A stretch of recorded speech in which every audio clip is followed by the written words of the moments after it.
What's up, everybody? It's your man, Daniel Afi, the House Flipping Ninja, coming at you from houseflippingdojo.com, where we teach you how to flip houses, how to wholesale houses in your city for no money down. If you want to see a free webinar that reveals my blueprint on how my students and I flip houses all across the country, no money down, make sure you check out houseflippingdojo.com/webinar. houseflippingdojo.com/webinar.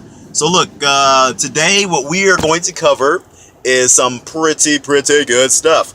So I've gotten some questions from people, a lot of people actually, and that question revolves around is wholesaling illegal? All right, is wholesaling houses illegal? All right, and give me one moment. I'm gonna shut this sunroof because it's blazing hot. I was burning up. But anyways, let's look at the concept of wholesaling, okay? Because many times folks will be told by realtors or other real estate professionals that it is illegal. And it is if you do it in the wrong way, all right? So make sure you listen closely to what I had to say. So if you are not a licensed agent or a broker, and you go out there and you attempt to sell a property that is not your own property, or a property that you don't have equitable interest in, then you are in fact brokering without a license, all right? And everything I say, you guys, again, I'm not a lawyer, I'm not an agent, I'm just a guy that's been doing this for 7 years, made a bunch of money, and am helping other people do the same as well, all right? So what you want to do to keep wholesaling legal, all right, I'm going to give you a few tips. I'm going to give you like 3 or 4 tips. Number one, when you're wholesaling houses and you get a property under contract, you guys, you are going to want to make sure that your contract states that the purchase contract that you have signed with the seller is assignable to the party of your choice. That's very important because you're going to assign the contract, okay? Number 2, what you want to do is when you are finding a cash buyer for your property and you're doing your advertising, your marketing, and whatnot, you never ever want to state that you are selling a property. You want to state that you are selling your interest in the property, okay? And you have that interest in the property through your contract that you have signed with the seller, all right? So you can legally sell your contract or your rights to purchase the property. You just can't go out there and state that you are selling the property, all right?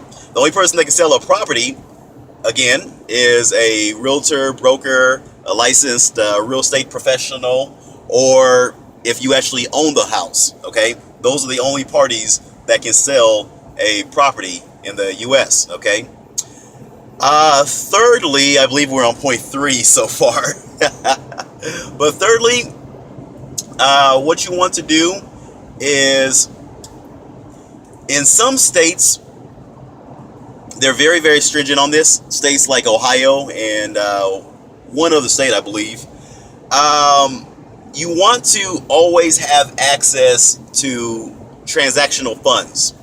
And basically what a transactional funds are, you guys, is it's a very short-term loan where you can use those transactional funds to close on the property and the contract that you have with the seller first.